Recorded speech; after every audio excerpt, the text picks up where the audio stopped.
Nous allons nous intéresser dans un deuxième paragraphe au travail d'une force constante pour un déplacement quelconque. Tout à l'heure, on s'est intéressé à un déplacement rectiligne, mais un déplacement quelconque, c'est-à-dire qu'à une courbe, ça veut dire que le corps effectue une trajectoire quelconque. Maintenant, ici, d'abord, avant de voir ça, on va s'intéresser à ce qu'on appelle le travail élémentaire. On va voir le travail élémentaire. Après avoir découvert la notion de travail, on va voir le travail élémentaire. C'est quoi une chose élémentaire, chers élèves? Une chose élémentaire, c'est les petites, les classes élémentaires dans le cycle scolaire. Ce sont les classes, les basses classes. Une chose élémentaire, c'est une chose petite. Par conséquent, le travail élémentaire est qualifié d'un petit travail. Et quand est-ce qu'on a un petit travail? Lorsque le déplacement est petit. C'est-à-dire que nous allons d'abord considérer un déplacement élémentaire, dr. Pour un déplacement élémentaire,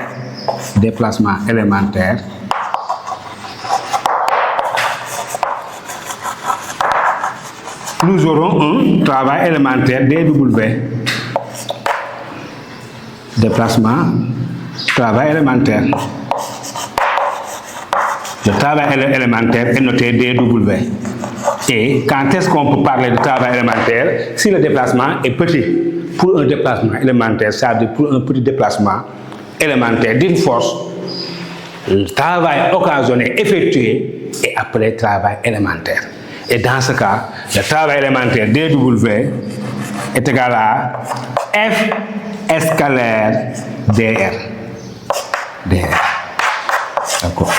Si le corps effectue un petit travail qualifié de travail, si le corps effectue un petit déplacement qualifié de déplacement élémentaire, le travail qui lui correspond est aussi appelé travail élémentaire. Notez dw.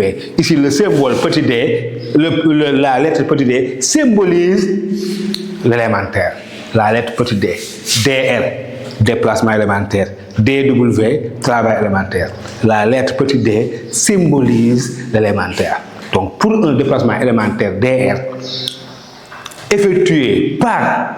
exercé par une force sur un corps, le travail effectué au cours de ce déplacement élémentaire est appelé travail élémentaire. Notez w. Et ce travail élémentaire dw a pour expression dw égale à F scalaire dr. C'est ça qu'il faut retenir. Un travail élémentaire est effectué lorsque la force qui agit sur le corps exerce ou bien effectue un déplacement élémentaire. C'est bon. Maintenant, petit 2, nous allons nous intéresser au travail du poids d'un corps. Le travail du poids P d'un corps.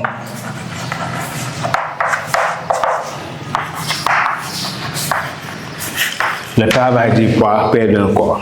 Nous allons considérer un déplacement quelconque d'un corps qui quitte un corps de masse M, qui quitte un point A, effectuant ce travail, ce déplacement-là, pour venir un corps au point B. Ici, on ne peut pas parler de déplacement rectiligne. Le déplacement, il est quelconque. Donc ici, le corps a quitté le point A pour arriver au point B sous l'action de son poids P. Par conséquent, il y a existence de force et il y a déplacement qui a été occasionnel. Par conséquent, il y a travail effectué entre A et B. Et ce travail effectué entre A et B est le travail du poids du corps. Maintenant, on va voir à quoi correspond au travail du poids de ce corps-là.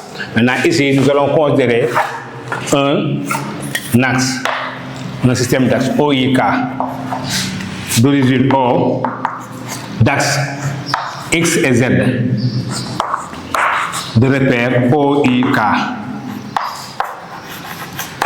D'accord. Ici, P dans ce cas a pour coordonnées XA et ZA.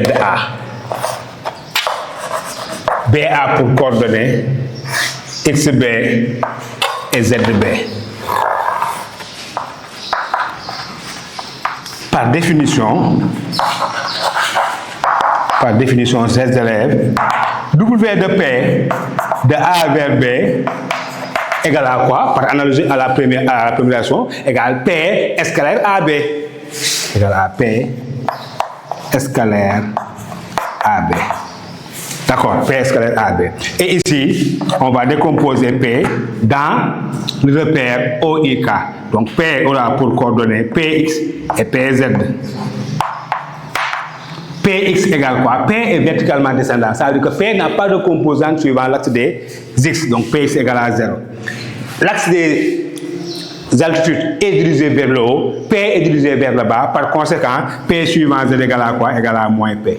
Maintenant, on va faire la même chose. Chercher les coordonnées du vecteur AB. Donc c'est quoi? C'est X de B moins X de A, Z de B moins Z de A.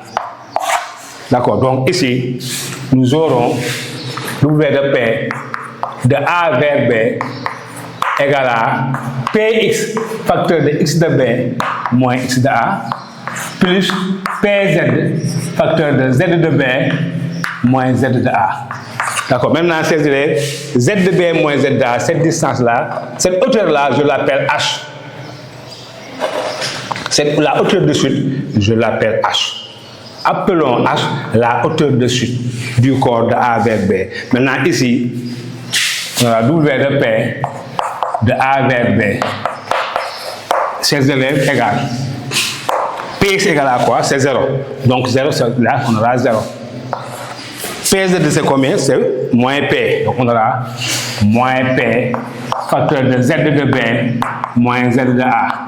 Maintenant, ici, pour faire disparaître le signe moins, on peut écrire P facteur de Z de A moins Z de B. Z de A moins Z de B. Et ici, W de P de A vers B égale P fois H. Parce que Z de A et Z de B, c'est la dénivellation, la hauteur de chute égale à MGH.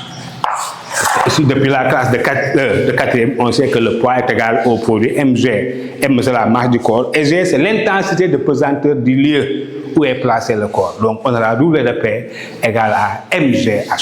Et c'est ici, qu'est-ce qu'on sait? On voit que le travail du poids ne dépend pas du chemin suivi. Le travail du poids ne dépend pas du chemin suivi, mais il dépend de l'état initial et de l'état final. Par conséquent, on dira que P est une force conservative. Ça, c'est une conclusion très intéressante que tout élève de première S doit savoir et éventuellement répondre lors d'un devoir. On dira que le travail du poids ne dépend pas du chemin suivi, mais de l'état initial et de l'état final. 2 points. P est une force conservative. Une troisième et dernière fois. Le travail du poids d'un corps ne dépend pas du chemin suivi. Il dépend de l'état initial et de l'état final. Par conséquent, le poids P d'un corps est une force conservative. C'est bon. Maintenant, c'est ça qu'il faut comprendre. Maintenant, chers élèves, si par exemple, le corps montait de B vers A, on aurait dans ce cas W de P de B vers A égale moins MGH. Moins MGH. W de P de A vers B égale à MGH. W de P de B vers A égale à moins MGH. Donc, qu'est-ce qu'on peut dire? On dira quoi? On dira que le W de P est égal à plus ou moins MGH. Le travail du poids d'un corps égale à plus ou moins MGH. Plus ou moins MGH. D'accord. Le travail du poids d'un corps, il peut être positif comme il peut être négatif. C'est comme par exemple, on descend un escalier ou bien on monte l'escalier. C'est le même travail, mais au signe près. Il est plus facile de descendre des escaliers que de les monter. Lors d'une descente, le travail du poids est moteur, c'est-à-dire égal à plus MGH. Lors d'une montée, le travail du poids est résistant, égal à moins MGH. D'accord. Si je monte un escalier, j'effectue un travail résistant. Je peine à monter les escaliers. Mais si je descends, j'effectue un travail moteur. Il est très facile de descendre des escaliers que de les monter. Lors d'une descente, le travail du poids est moteur, positif. Lors d'une montée, le travail du poids est résistant. C'est bon. Donc ça, c'est important. Donc, descente, lors d'une descente, W de P égale à MGH. Montée, W de P égale à moins MG, moins MGH. D'accord, donc c'est ça qu'il faut comprendre. Maintenant, nous allons voir ces élèves, le travail d'une autre force, le travail de la tension T de ressort. C'est bon. Monsieur Tal, professeur de SVT à l'Institut Mbakemat. Monsieur Diop, professeur de physique-chimie à l'Institut Mbakemat. Et Monsieur Mbakemat, professeur de maths, vous souhaite la bienvenue dans ce programme d'excellence. Envoyez un message sur WhatsApp au numéro indiqué pour avoir une fiche de renseignement et consultez notre chaîne YouTube Mbakemat et abonnez-vous.